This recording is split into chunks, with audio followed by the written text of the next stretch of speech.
Okay, so welcome everyone. So today I'm happy to introduce Dr. Thorsten Wahl, who is a postdoctoral research associate at University of Cambridge.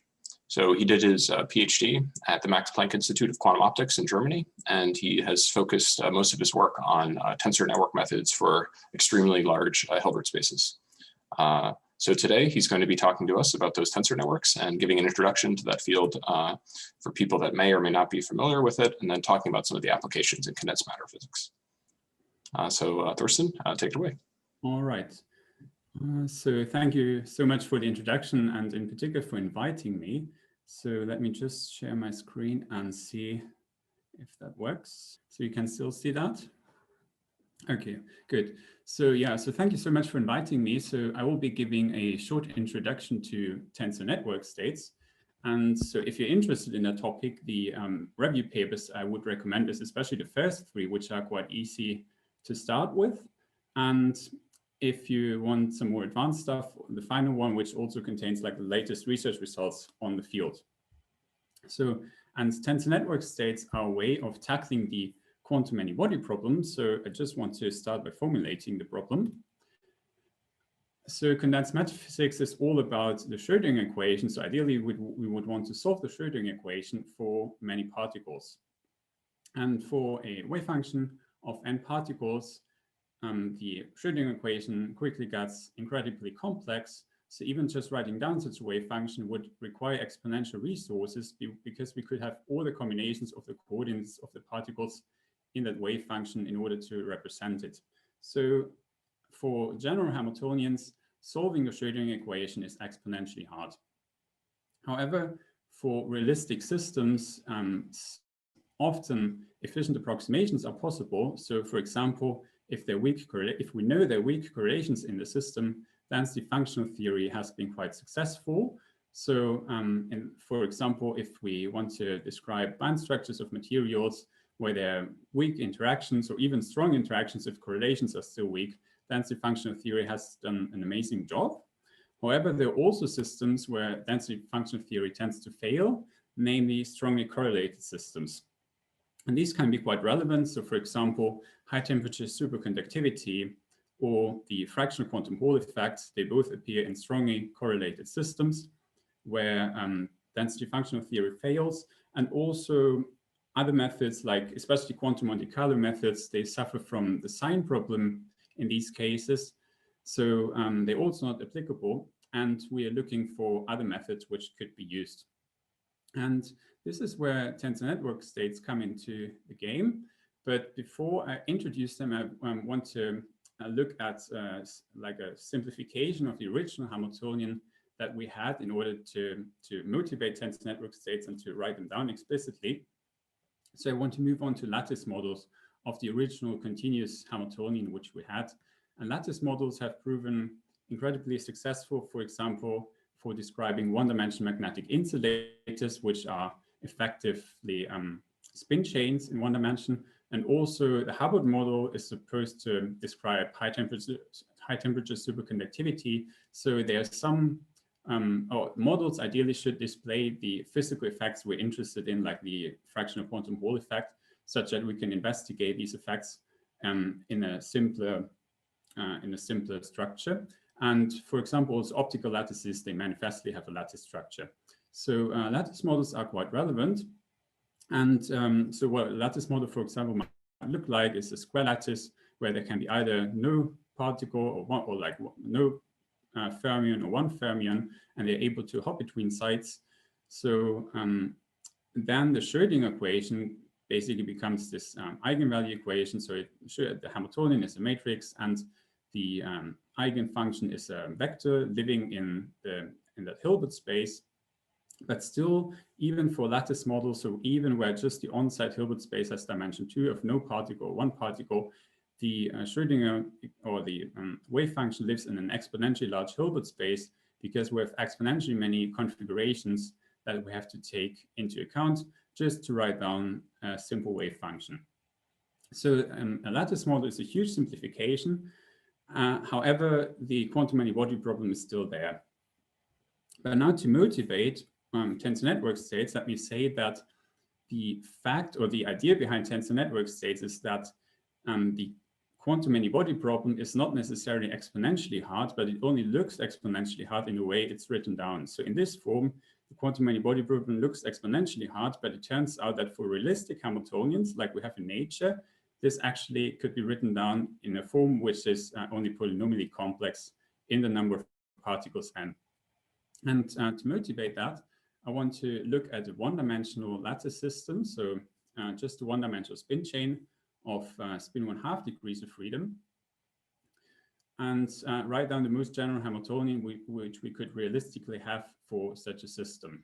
And the so if we now start expanding in terms of interaction or n-body interactions of these spins, the first term which we could write down is proportional to the identity, so that's just an energy offset. The second term which we could write down is the on-site magnetic fields coupled to the spin 1/2 degrees of freedom, which could fluctuate between sites. So, and these are spin 1/2, so we have to use the poly matrices. And the second non-trivial term would be a coupling between different spins. And here I'm not making any restrictions on locality, so they can be arbitrarily far apart. So these are spin-spin interactions. And then we could have 3 spin interactions and also 4 spin interactions. But then that's it. So if we have a Hamiltonian which is supposed to, or model of something that's supposed to describe something which exists in nature, the highest interaction term we have can have is up to 4 body interactions, because the highest fundamental interaction we have in nature in quantum chromodynamics is a 4-body interaction. So all I want to say is that we could parameterize all possible Hamiltonians by up to 4-body interactions, which strongly restricts the kinds of lattice models we could possibly have describing realistic systems, which you could see via a counting argument. So the first term here contains of the order of n parameters. The second term would contain of the order of n choose 2 parameters, because we could swap the sigma operators. The third term would contain of the order of n choose 3 parameters. Fourth term n choose 4. So in total, we just have a polynomial number of parameters parameterizing all kinds of realistic Hamiltonians. In particular, if we have up to 4th order, it would be n to the 4 parameters. So the counting argument tells us that the Hamiltonian can be parameterized by a polynomial number of parameters, and therefore also the wave functions, the corresponding ground states of these Hamiltonians, live only on a polynomial large submanifold. So if you imagine the Hilbert space being exponentially large, and we're talking about the ground state of a realistic Hamiltonian, we know that the ground state can only live on a polynomial large submanifold of the overall Hilbert space. So this is now like an existence statement that in itself doesn't help us very much, because it doesn't tell us how we can describe these kinds of ground states efficiently, so with a polynomial overhead. So the question is, how do we take advantage of that? So how do we parameterize this polynomial large submanifold? And the answer in general is not known. However, for some specific Hamiltonians, and actually quite a wide class of Hamiltonians, the answer is given in terms of tensor network states. So the statement is, if we have a local gapped Hamiltonian, and here by local, I mean the Hamiltonian has exponentially decaying interactions, or it could also be a strictly short-range Hamiltonian, like a nearest neighbor Hamiltonian, and it has an energy gap, so the first excited eigenstate is separated by a finite gap in the thermodynamic limit from the ground state. Then this ground state fulfills the area law of entanglement, which means if you take the ground state of such a Hamiltonian and you trace out part of the system, so you trace out region A, this gives rise to a reduced density matrix defined in this block A, which whose entanglement entropy only grows like the number of particles located around the boundary of that region A, instead of the total number of particles contained in region A. So a generic state in Hilbert space would have an entanglement between those 2 regions, which is proportional to the total number of particles contained in A. However, for realistic ground states, we have the area law of entanglement, which means the entanglement between the 2 regions is lower bounded by the number of particles around the boundary, so the ones marked in blue. And now the idea is that tensor network states fulfill this area law of entanglement by construction, and therefore they're able to parameterize this manifold of polynomial complex ground states of local gapped Hamiltonians. So this brings me to the outline of my talk. So what I want to do in the next bit is to introduce tensor network states, the standard ones in 1 and in higher dimensions. Then I want to illustrate how we can calculate expectation values of tensor network states efficiently, so also with a polynomial overhead. And then I want to move over to some analytics. I want to talk about symmetries and topological properties, how they show up locally in these tensors. And finally, I want to give some extensions of these standard tensor networks, which I will introduce in the second part. So the simplest tensor network that is known as the set of matrix product states. So that's a tensor network describing one-dimensional spin chains. So this is an ansatz for one-dimensional spin chains. So we have a chain of n sides. However, here I'm not even showing yet the physical degrees of freedom. Here I'm starting with what is called virtual spins, which will then be mapped to the physical spins in order to create such a matrix product state. So this fiducial state, which I start with, contains 2 virtual spins per actual physical site. And these virtual spins are maximally entangled with their nearest neighbors, such that different sites are connected. So this is how we basically introduce entanglement into the ansatz. And also for periodic boundary conditions, the first and last one are entangled. Now, in order to construct the matrix product state, we map these 2 virtual spins corresponding to one side to the actual physical spin that we're interested in. And the most general linear map, which you can write down from the space of 2 virtual spins to the physical spin, is given by a tensor of rank 3. So, and here by tensors, I just mean arrays of numbers. So I'm not talking about general relativity tensors. So these are just arrays of numbers with basically 3 indices. And this describes the most general map, which you can perform from the virtual spins to the physical spin for each site. And if we do that, so if you map these maximum entangled pairs via this linear map to the physical spin on each side, we obtain a matrix product state which has this form. So what you can see here is these maps, so these tensors contained in the expression of the matrix product state, giving rise to the coefficients of this wave function. So here I'm suppressing the lower indices, which are also called virtual indices, which means that for each index I, which is the physical index for each side, we have a matrix. And in order to get the coefficients of the wave function, we would need to go through all the combinations of the indices of this physical index, where I should also say the physical index is just the on-site Hilbert space dimension. So for example, if we have a spin 1/2 degree of freedom, this physical index would be spin up or spin down. So the physical dimension is 2, or for a spin 1 chain, this would be 3. And these matrices, which depend on this physical index, are D by D matrices, where D is called the bond dimension. And the bond dimension is what can be used to make the approximation more accurate. So as you increase the bond dimension, you can get closer and closer to the actual ground state that you're trying to approximate. So this basically enables you to, or this will eventually enable us to overcome the exponential scaling problem, because this bond dimension will only grow polynomially with the system size. And what I should also say in this context is that we never actually want to write down the wave function. So we never actually want to calculate a wave function explicitly, because this would be an exponentially hard task. But the philosophy behind tensor network states is that we can do everything locally, but just using these tensors, that everything that we could possibly be interested in, like expectation values, can be calculated locally, but just using a few tensors. And we never need to write down the full wave function, which would be, again, an exponential complex task. Thorsten, could I ask a question? Sure. So this is so when you talk about these A tensors, they have the superscript I, I1, I2, I3, IN, and these are somehow telling you the location that they are on the chain. But the different A's on the different sites, they don't have any relationship to each other. Yeah, so sorry. So I'm really sorry if the notation is confusing. So so you could have different matrices at different sites. So it just shows a translation invariant matrix product state here. So these indices I1 and I2, these are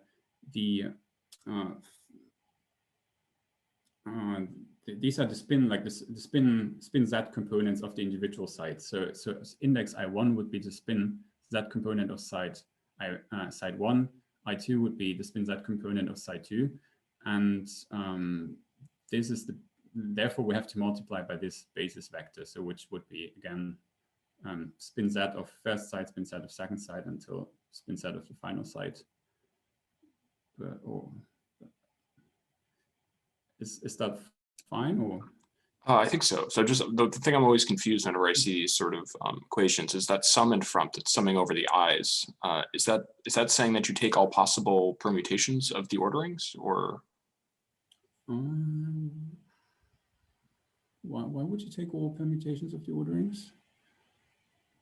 No, I think that's the sum over I. For example, is saying that I1 can be up and down, I2 can be up and down, etc.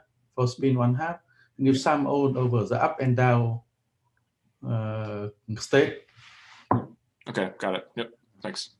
Okay. Can you also, maybe you mentioned this, what is the definition of A? Does it come through the underbrace that the constant C can be written as the trace of the product of A's? So the A is just a rank 3 tensor, which basically contains the variational parameters of the wave function. Yeah, but from the expression that you wrote here, you say that the trace of the product of A's gives you the structure constant, this linear combination constant C, right? So is it obvious that for whatever C, there's no constraint in C, right? So far. So my question is there always an A, that a collection of A's, that this identification is true?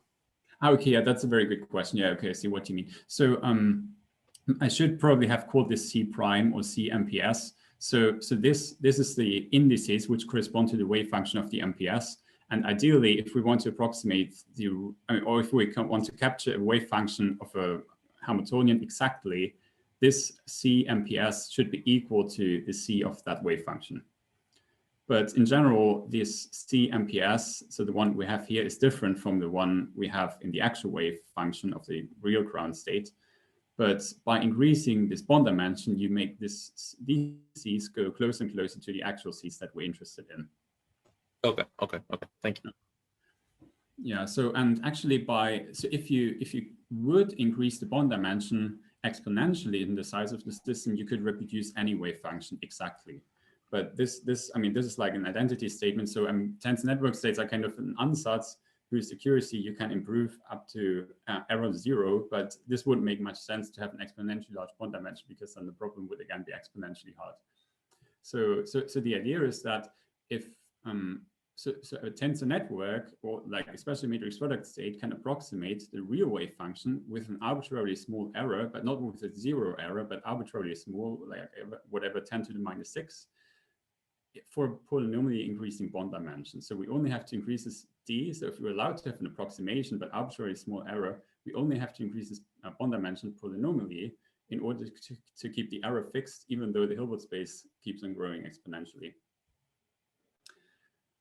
Right. So so this algebraic notation is quite complex and can be confusing, and this is why I want to introduce now the standard graphical notation of tensor networks, which will be particularly useful for higher dimensions, in which each tensor is represented by a box. So, and the number of legs, so these boxes have legs, and the number of legs of these boxes is equal to the rank of the tensor. So if we, for example, have a scalar, this has rank 0, so there are no legs, or if we have a vector, it has rank 1, so there's 1 leg, and a matrix has 2 legs, and the rank 3 tensor would have 3 legs. And on top of that, this graphical notation also, and in particular, encodes how tensor networks are contracted. So it tells us how we have to sum over indices. So for example, an application of a matrix or of a vector on a matrix giving a new vector would be written like this in the graphical notation, because this matrix M now has a connected leg with this vector B, and this connected leg corresponds to the index beta that we're summing over, resulting in a new vector. And so a more complicated case is if we now connect two rank 3 tensors with each other and have one connected leg. This corresponds to this algebraic equation where we have to sum over the index beta, which appears in tensors A and B, and obtain a rank 4 tensor, which is now indicated by a box with 4 legs. And so normally when people write down these graphical notations, they don't even specify the indices. So this is what I'm just doing here to make the connection clearer. So they really just use these boxes, and that's kind of an equivalent way of representing the equations, the algebraic equations, which I have on the right-hand side, but will prove incredibly useful if we want to work with more complex tensor networks. And this graphical notation has even been used for mathematical proofs. So now if we go back to matrix product states, what we have is this structure, which I told you in the beginning. So we have this maximum entangled pairs, which led to the actual matrix product state. And now this matrix product state can be written down graphically like this. So here, this, so yeah, okay, I actually didn't say that. So this is called a matrix product state because for each combination of these indices, these upper indices, this magnetization numbers, we have to evaluate a matrix product. And this is also what this graphical notation tells us. So here, each of these balls corresponds to rank 3 tensor, to this rank 3 tensors parameterizing the maps. And they, as I told you, they have one physical index I and these two virtual indices, alpha and beta. And the virtual indices have to be connected with each other. So in this tensor network expression, or in this algebraic equation here, I actually suppress the lower indices such that for each index I will have a matrix. And and because the matrices are multiplied with each other and a trace taken, this is just represented by this graphical notation where all of the virtual legs, so the horizontal ones, are connected, and then also last one with the first one. And the physical indices are the ones which are coming from the top. So the magnetic spin Z configurations, like spin up and spin down for each side. So this tells us that for each configurations of spin up and spin downs, we would have to evaluate this matrix product. And in general, people even skip the indices, this corresponding to these open legs, and just write down a matrix product state like this, which then tells us that the open legs are the indices which we actually have to loop over, multiplied by the basis vectors in the Hilbert space. Right, so, and now I want to move on to higher dimensional tensor networks. So in 2 dimensions, the standard ones are called projected entangled pair states, and they're just the higher dimensional generalization of matrix product states. However, for historical reasons, they have a different name. And also in higher dimensions, the idea is similar. So in order to write down such a projected entangled pair state, we start with maximum entangled virtual spins, where we have maximum entangled pairs between neighboring sites. And because the coordination number is 4 for a square lattice, we now have to map 4 virtual spins to 1 physical spin in each site,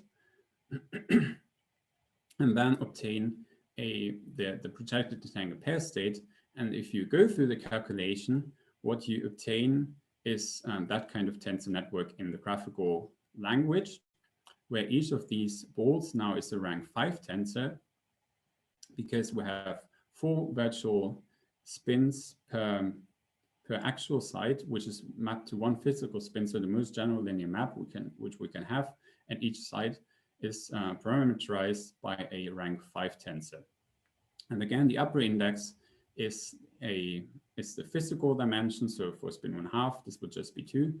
And the lower indices, of which we have now 4, is the 1 dimension of the projected entangled pair state. And again, I may have one question. I think that maybe you explain it to me, but I forget now. So when you sum over the index I1 to In, that means you sum over all of the possible state. So basically, the number of time that you you need to calculate the chase also exponentially big. Yeah. Yeah. So why is better? Yeah, that's a very good question. So when I saw projected tangled pair states for the first time, I was also shocked by how complicated this looks like, because it seems like you're making the actual wave function even more complicated than it is anyway. But the idea is this is just the way how the projected tangled pair state is defined. So on a computer, you would never want to evaluate this expression explicitly. So as you say, this would be exponentially hard. But what you do in numerical calculations is just work with a few tensors. So you never work with the full wave function, either for matrix product states or for PEPS. You never work with the full wave function. So you never calculate all of these coefficients. This is basically just a definition, but we never use it anywhere.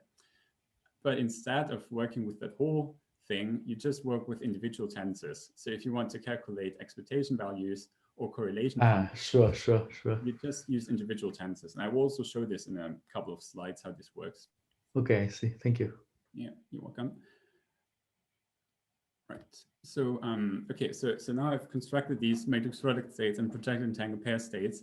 But I should also make a connection to the area law of entanglement. So because so my statement was they reduce the exponential quantum many-body problem to something that's only polynomial hard because they fulfill the area law of entanglement. And so projected entangled pair states can be seen to fulfill the area law of entanglement by just looking at this graph, where I'm basically saying we trace out again region A bar, so all the particles which are not contained in this block A. And in that case, if we do this for a PEPS, so if we have this PEPS wave function here, we obtain an entanglement which is lower bounded by the logarithm of the bond dimension, which is constant, times the number of bonds which we have cut by doing so. And this can be understood from the fact that we started with these maximal entangled pairs between sites, and only the maximum entangled pairs which kind of go across the entanglement cut would contribute to the entanglement, while maximum entangled pairs which are located entirely within this region A, they do not contribute to the entanglement. And because of that, for projected entangled pair state, the entanglement is lower bounded by the number of bonds which we have cut, which is the same as the number of particles which we have around the boundary and not the bulk of this region A. So projected entangled pair states fulfill the area law of entanglement by construction, and similarly also matrix product states do, because if you trace out part of the system, so if we take this block A and we trace out region A bar, we obtain an entanglement which is lower bounded by 2 times the logarithm of the bond dimension, because there are just 2 bonds which we have cut. And if you increase the size of this block, the entanglement entropy basically can never go beyond that value. So it doesn't increase indefinitely with the range A. So it's basically bounded by an order 1 value, just like the area law of entanglement in 1 dimension. So tensor network states fulfill the area law of entanglement. So this was kind of the intuitive reason why they are so successful, but this has also been done really mathematically rigorously. So what has been shown is that for local gapped Hamiltonians, if we want to approximate the ground states in 1 dimension with matrix product states, the bond dimension only has to increase polynomially if we want to have a fixed accuracy of the wave function we are approximating. So this is what follows from these 2 papers. And on top of that, and that's actually quite crucial, these optimized matrix product states can be obtained in a computational time, which is also polynomial in the system size. So there doesn't just exist a polynomially efficient solution to the quantum many-body problem, but we can actually also converge to that solution in a polynomial time using the algorithm proposed in this paper. But I should also say that the standard algorithm for matrix product states is actually the DMIG algorithm, which was already proposed in 1992 by Stephen White. However, it could in principle get stuck in local minima.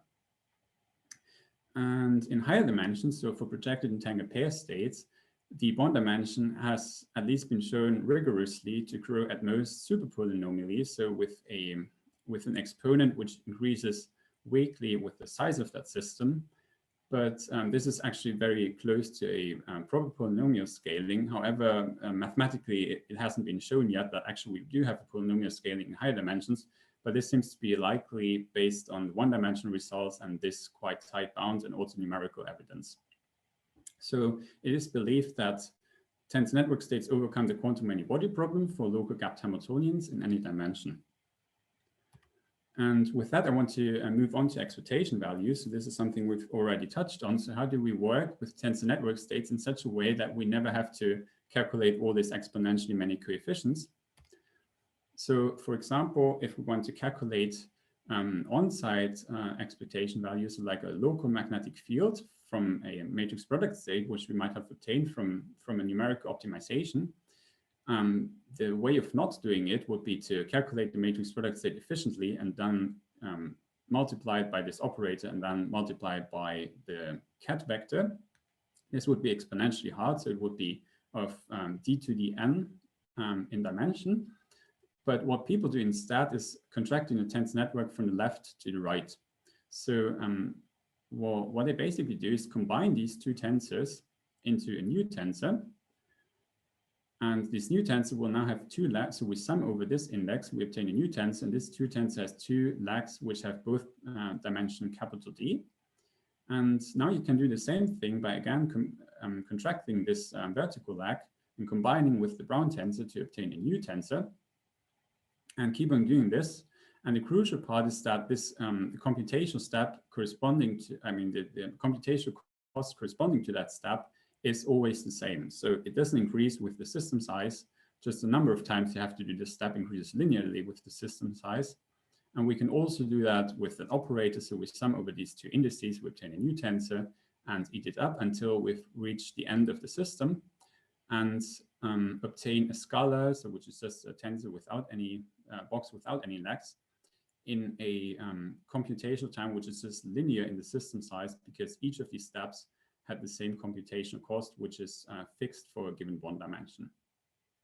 And now we can do the same thing for more complicated expectation values. So for example, we could calculate two-point correlation functions, or also importantly, we could calculate the expectation value of the Hamiltonian, the energy. So for example, if we have a nearest neighbor Hamiltonian, which has which is in tensor network notation denoted like this. So each of these nearest neighbor terms would be denoted by a ellipse in this case with 4 legs, because it acts on 2 sides. And now we could calculate the expectation value by evaluating this diagram again efficiently, so with a polynomial overhead, because we could again contract this tensor network, start a polynomial cost, and we have I terms of that. So this would this could be done. One contraction can be done with a linear cost, and we have I terms of that because this this term can be moved from one side to the other. So we would have n squared computational steps of a fixed computation cost to be carried out. So the whole thing would be polynomial in the system size. Now, since I'm talking about expectation values, this would indicate a way of optimizing the matrix product state. So we could optimize it by using the variational principle by contracting these expressions, so by calculating these expectation values with a polynomial overhead, and also the norm can be calculated with a polynomial overhead, and we could do this computation efficiently and optimize the entries of these tensors to get an upper bound on the ground state energy. And thus we would also obtain the matrix product state solution for the ground state wave function. May I have a question? Mm-hmm. So in this case, when you assume that at the ground state, all of the AI are the same, like when you move from this point to the other point, when you need to minimize this AI, do you need to assume that all of the AI are the same? Sorry. Yeah, no, sorry. No, you don't have to do that. So I should also say this is a different I than this one. So I should have called this J. So the AIs, they don't have to be the same. The AIs are, so one can show that if the system is translation invariant, there exists a matrix product representation where all of the AIs are the same. But if the system is not translation invariant, then the AIs will be different. So then this would be AI, BI, CI, DI, and so on. I see. Is that fine? Does that answer your question?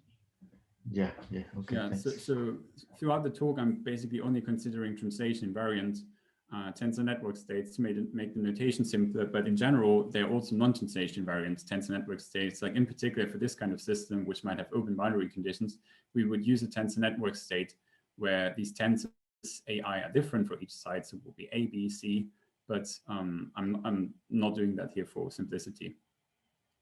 Yeah, but for translation invariant systems, it can be shown that we can always use a matrix product state where all of the tensors are the same. And is that because you have some sort of gauge invariance in the choices of the A matrices? Yes, that's exactly right. So, okay. So one can use this gauge invariance to show that if you gave me a matrix product state where all of the tensors are different, but at the same time you told me this is a translation invariant state, I could re-gauge it such that I end up with the same matrix product state, but represented by tensors which are the same at each side.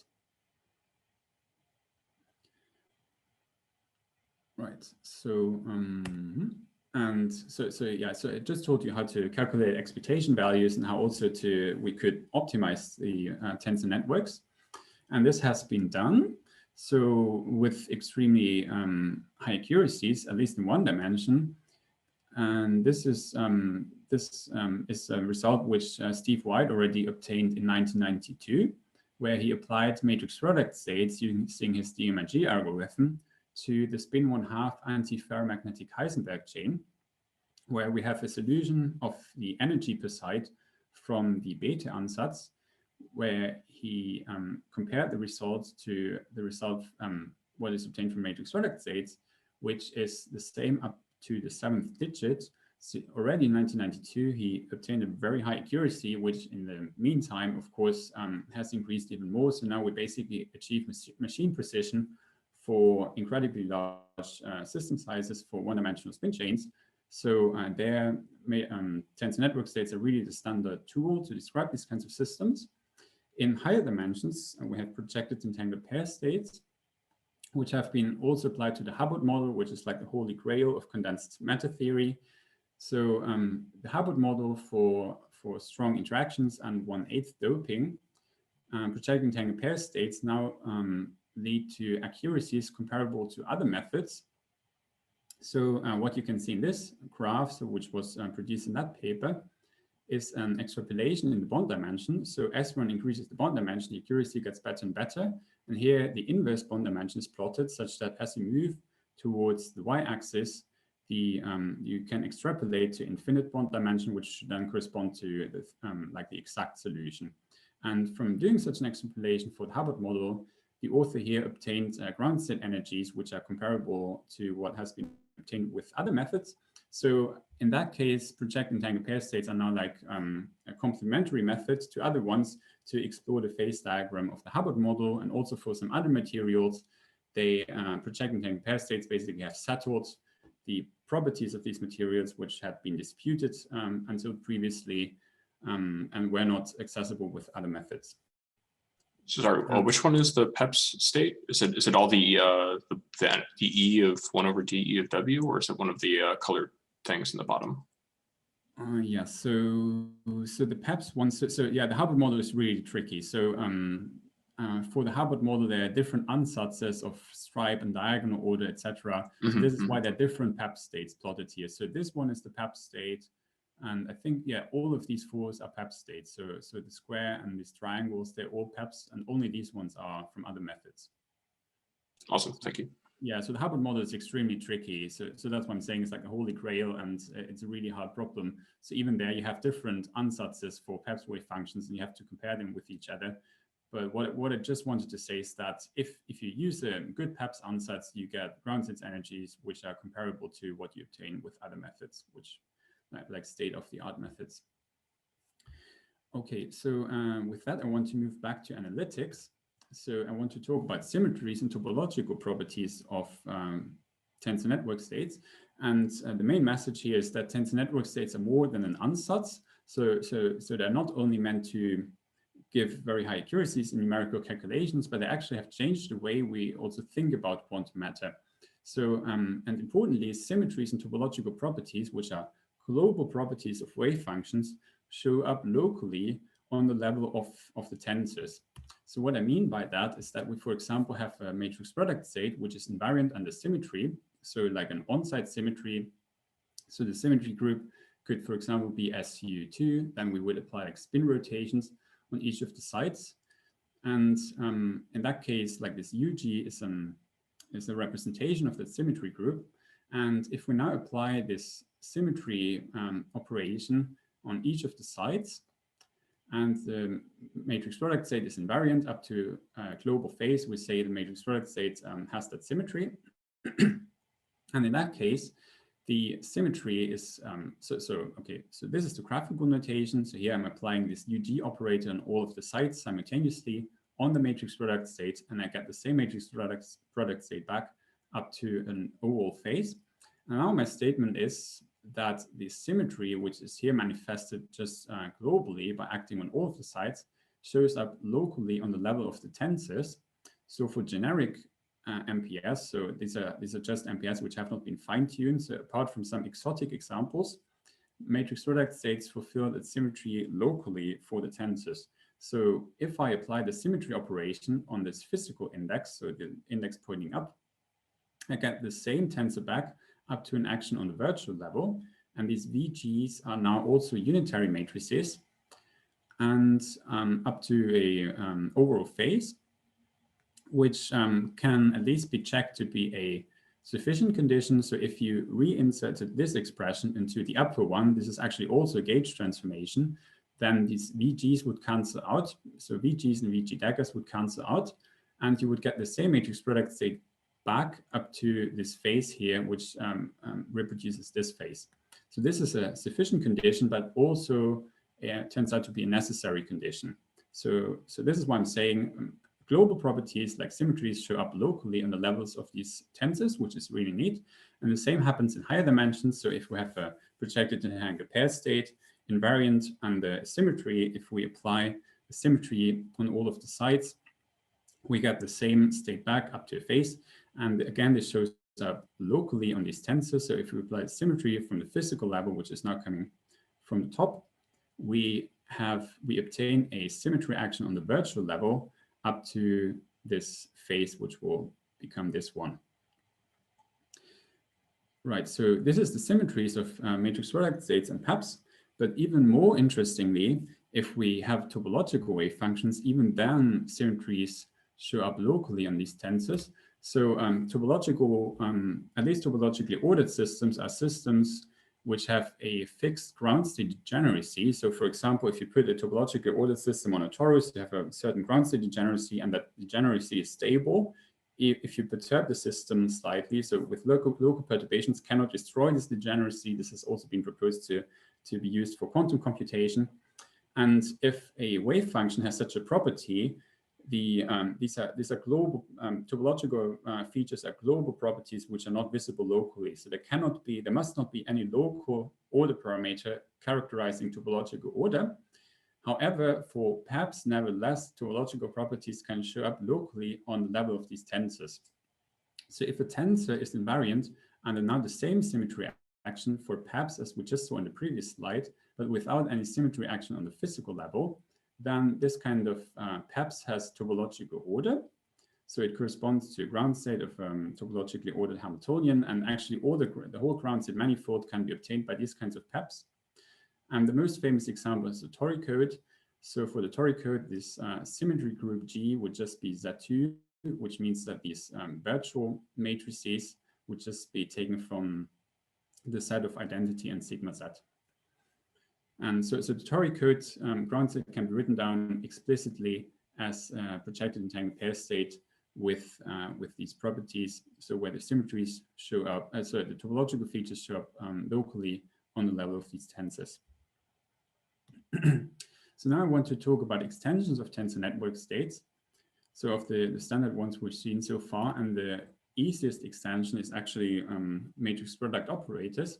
So if instead of ground states, which correspond to systems at very low temperatures, we are interested in systems at finite temperature, we have to look at the reduced density matrix, so which would be the Gibbs ensemble at the finite temperature. And the question is, how do we efficiently describe this reduced density matrix? And this can be done in terms of a matrix product operator. So the idea is very similar to matrix product states, but instead of having just 3 legs per tensor, now we have 4. So these are rank 4 tensors, where these open legs correspond to both of them to physical legs, but the legs pointing upwards correspond to the brass, and the legs pointing downwards correspond to the cat of this density matrix. And this ansatz can now be used to optimize or to kind of minimize the distance to the actual reduced density matrix at finite temperature that we're interested in. But one thing one has to make sure is that this matrix product operator is Hermitian and is positive, such that it actually corresponds to a physical state. But if one does that and optimizes a matrix product operator, it turns out that the corresponding bond dimension for local Hamiltonians, so here we don't even need a gap, the bond dimension only grows polynomially with the system size for any finite temperature, and also true in any dimension. So in this paper, the authors showed that in any dimension, for just local Hamiltonians, matrix product operators and the high dimensional generalizations, they give an efficient approximation, so with a polynomial overhead in the system size. And the last thing,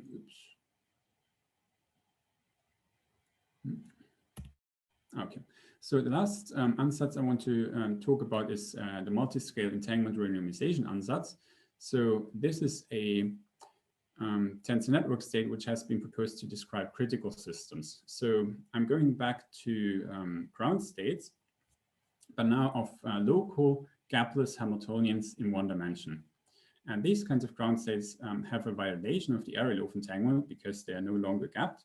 So if I have a ground state of such a Hamiltonian and I trace out part of the system, so I'm tracing out the region A bar, I obtain a reduced density matrix defined in this block, and its entanglement entropy is proportional to the number of particles contained in this block. So it grows very slowly with the size of this block.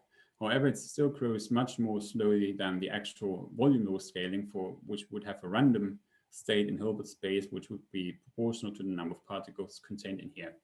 So this is still a very strong restriction, but it's not quite the area law of entanglement. But because it's such a strong restriction, also an efficient tensor network has been proposed to tackle these kinds of systems, which is MERA. And the MERA is made up of several layers of tensors, so it's more complicated than the tensor network states we've seen so far. And the physical indices are the ones down here. So these are the ones corresponding to the physical sites. And each physical site has is acted on, first of all, by these unitary operators. So the squares correspond to unitary operators, which can be denoted graphically like this. So if you apply U on U dagger, you get back the identity, which is 2 straight lines. And after applying these unitary operators, you have to apply isometries, which are denoted by triangles. And an isometry gives back the identity if we apply W and W dagger. So if we contract it like this, we get a straight line, and the other way around, it would correspond to a projector. And the MERA is now obtained by kind of alternatingly applying these unitary operators and the isometries. And the isometries actually make the number of legs smaller and smaller. So they cut the number of legs by half every time they are applied.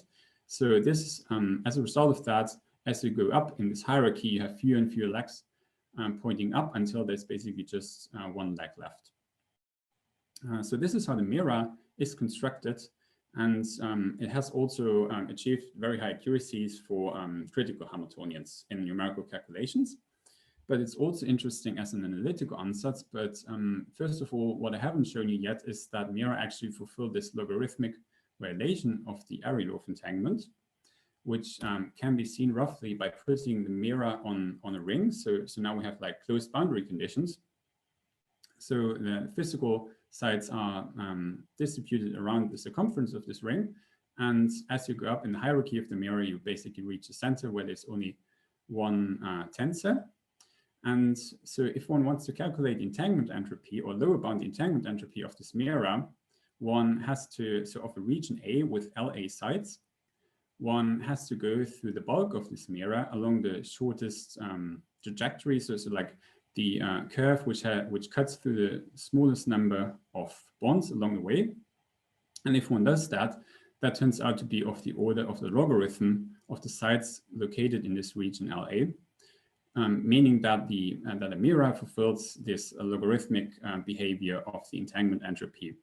And I mean, the MERA has also quite complicated structure, but this is really meant to ensure that as you move, so with all these unitaries and isometries, that they basically ensure that as you move this region A, you always have this kind of behavior. So this complicated structure makes sure that as you move this region A, you always cut a number of bonds which is logarithmic up to an order 1 correction. And there's also some interesting connection with quantum gravity, especially with ADS-CFT correspondence, because this basically now defines a space. So if we define a geodesic as the curve which cuts the fewest number of bonds, meaning we have this logarithmic distance of the point of the endpoints of this region. This corresponds to a hyperbolic space relevant for ADS-CFT. So this brings me to my conclusions. So what I told you is that for local gap. Sorry, I had a question about the MERA, if we could do that really quick. Sorry. I understand why the isometries are there, because you kind of need that whenever you do renormalization. You need some like symmetry to use. But what is the role that the unitary matrices are playing? So that's a very good question. So I didn't really show this properly, but one really unwanted thing which would happen if you just had the isometries, and this is called a tree tensor network, is that if you cut through the system, so this is what I tried to illustrate in the other figure, if you cut through the system, the entanglement entropy will fluctuate a lot. So depending where you put the entanglement, so say if you basically have this region A and you move this region A just by one side, then the entanglement entropy can fluctuate from logarithm of the region A to 1, for example, or 2 or whatever. And then it goes back to logarithm, and then it goes back to 4 or something like that. So this just from like so these unitaries basically just make sure that as you move this region A, you always cut a logarithmic number of bonds. So otherwise, if you were in the center of the tree, you would only cut one bond, for example. Exactly. Yeah, okay. Yeah, and this is what we want to avoid. Yeah. So right. So I want to go back to my summary. So what I told you is that for local gapped Hamiltonians, the ground states which we can have live on a polynomially large submanifold. And this submanifold is given by the area law entangled states. So area law entanglement is such a strong restriction that we move from exponential complexity to only polynomial complexity, and we take advantage of that by constructing states which manifestly fulfill the area law of entanglement, like matrix product states in one dimension, perhaps in higher dimensions. And this is why we obtain an efficient and also polynomial overhead representation of the ground states of local gapped Hamiltonians. So if one had written the original quantum many-body problem, at least for local gapped Hamiltonians, in terms of tensor network states, it would have never looked exponentially hard. It would have looked polynomial hard right from the beginning. So kind of tensor network states are the way of writing down the quantum many-body problem in such a way that it is manifestly just polynomially complex, at least for local gapped Hamiltonians. And I also told you that we can do something if Hamiltonian is gapless, at least in one dimension, then we can still efficiently approximate it in terms of MERA. And I also told you that tensor network states are more than just an ansatz. They locally encode symmetries and topological features of quantum many-body wave functions, which are global properties, locally in the tensors. And there are also many other research directions, which I obviously didn't have time to talk about. So one thing that one can do with tensor network states is time evolution, at least up to some evolution times. One can also do that efficiently in the system size. There are also generalizations of tensor network states to the continuum. So if we have no longer a lattice, but for example, want to describe a quantum field theory, we can use continuous matrix product states or continuous PEPS. Tensor network states have also successfully been applied to lattice gauge theories. And as I told you, quantum gravity and something I'm working on is many-body localization. So for many-body localized systems, all of the eigenstates fulfill the area law of entanglement. And because of that, all of them can be efficiently represented by tensor network states at the same time. And tensor network states, especially matrix product states, have also made their way to quantum chemistry and most recently to machine learning. Yeah, and with that, I thank you for your attention. Thanks, Victor. Yeah, awesome. Thank you, Thorsten. So David have a question. Mm-hmm. Oh, yeah, I had a question. So it seems like the tensor network states are very good for exploring correlators near the ground state. I guess I was wondering if they can also be applied to, say, general finite temperature states. So just to explain, I'm a quantum gravity ADS CFT person who dabbles in quantum chaos. Mm-hmm. Okay, so if you're talking about quantum gravity, okay, I'm not an expert in this area because then we're talking about Hawking radiation, things like that. So this is something which is kind of buried in this MERA literature. But if we just want to describe a finite temperature tensor network state, finite temperature system, so like a Gibbs ensemble, this can also be done efficiently with tensor networks. So then instead of, so what one couldn't do is to approximate an arbitrary eigenstate in the spectrum because they are volume law entangled, so they cannot be efficiently approximated by tensor network states. But if one instead wants to approximate the Gibbs ensemble, which is like the sum of these eigenstates higher up in the spectrum with the temperature prefactors, then this still can be done efficiently because also at finite temperature there's something like the area law. So it would be given in terms of if one uses, instead of the entanglement, one uses the mutual information. That mutual information also has like an area law property at finite temperature.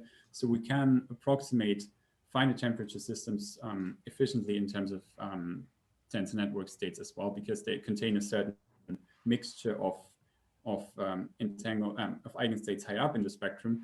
But what we cannot do at the moment is approximate just individual eigenstates high up in the spectrum, if this is something you're wondering about. So we can, so tensor network states have been used to approximate like the lowest lying eigenstates if they're in a well-isolated branch of the spectrum. But we cannot access eigenstates like if they're in a spectrum of, like in a band of excitations, we cannot access them yet with tensor network states. But I'm not sure about how this is related to quantum gravity at finite temperature. Okay, but you would say even at arbitrary temperature, you can use tensor networks efficiently. Yeah. Is that right? Yeah, exactly. If we're just interested in the Gibbs ensemble, yes, that's correct. Okay.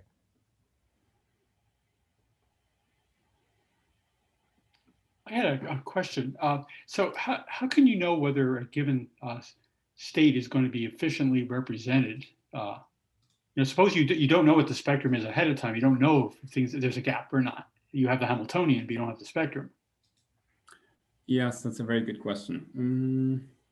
That's a very good question. So yeah, you would basically, so if you don't know in advance, you would basically need to run. So I guess in many cases people know from the model they have, or from experiments, or from other methods, whether we are in a gapped phase or in a gapless phase. And if we're in a gapped phase, we can use tensor networks. But if you have no clue about whether the system is gapped or not, what you could definitely do is just use a tensor network and then calculate the correlation functions. So if you use the tensor network approach and calculate the correlators, and they turn out to be exponentially decaying, then you know it's a gap system. So you know so it's like a post-hoc method. So you know then in hindsight that that your approximation was efficient. But if the correlations turn out to be polynomially decaying, then yeah, so depending on what kind of system you have, if you have a Fermi surface, the tensor network state might have failed to reproduce it accurately. So yeah, so you would first of all, if you don't know if the system has a gap or not, you can basically check with the tensor network and then conclude that the approximation has been efficient.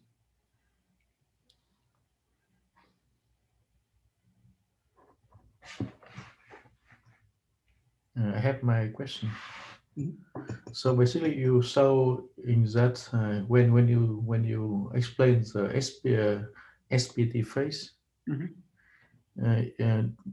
the symmetry that you saw out is internal symmetry, right? Yeah. Can you have like space-time symmetry, like reflection symmetry or time reversals? Yeah, exactly. This is something you can also encode in the tensors. So this was really just an overview talk, but you could also encode like a reflection symmetry, which just means that if you exchange the left and right leg of the tensors, then you go back to the same tensor. Or time reversal symmetry is encoded as A equals to A star up to something that happens on the virtual level. And yeah, so you can also include spatial symmetries locally into the tensors.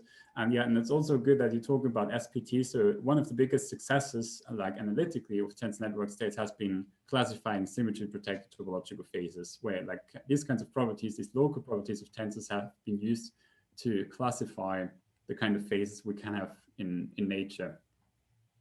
Okay, thank you. So one thing that these tensor network states can struggle with is the boundary conditions. And in DMRG, for example, one has a lot of difficulty implementing fixed boundary conditions for these one-dimensional chains. Do you know any methods that ameliorate that particular set of difficulties? Okay, so no, so I'm not aware of particular methods of tackling this problem. So yeah, that sounds tricky, but no, don't have any particular methods. So I have maybe a kind of non-serious question, but generally when you use these tensor network states for serious research questions, I know you're technically more on the math side than maybe the physics side. Is it common that you need large amounts of computing resources, or are the problems simple enough that you can kind of get away with just doing it on your personal computer? Or does it depend kind of on, obviously it scales with the size, but I'm kind of wondering, like, for practical purposes, for like a paper, do you find the need for like a supercomputer? Yeah, so I personally do find the need for supercomputers, and like I guess the rule of thumb would be, if you want to tackle one-dimensional problems, tensor network states are so efficient you can do it on a laptop. But for higher dimensional problems, you do need supercomputers. That's at least what I keep on running into. So especially for, so also many body localization, which I mentioned in one dimension, it still required supercomputers, because then we're interested in full spectrum of eigenstates. So that's I mean, it can be done efficiently, but it still gets very hard computationally. So unless you're describing one-dimensional ground states, I kept on being in need of supercomputing resources. Yeah, and especially, I mean, I told you that PEPS are like competitive with other methods now for describing Hubbard model, but of course one tries to push these as much as possible to get as high accuracies as possible, because in higher dimensions, tensor network algorithms are not as developed yet as in one dimension. So we hope that as the algorithmic implementation of PEPS improves, that we also get higher accuracies, and that PEPS will eventually start beating other methods. Okay, so I guess if there are no more formal questions, we can have kind of an informal discussion with anyone who's interested. But otherwise, let's thank Thorsten again for his excellent talk and time. Thank you.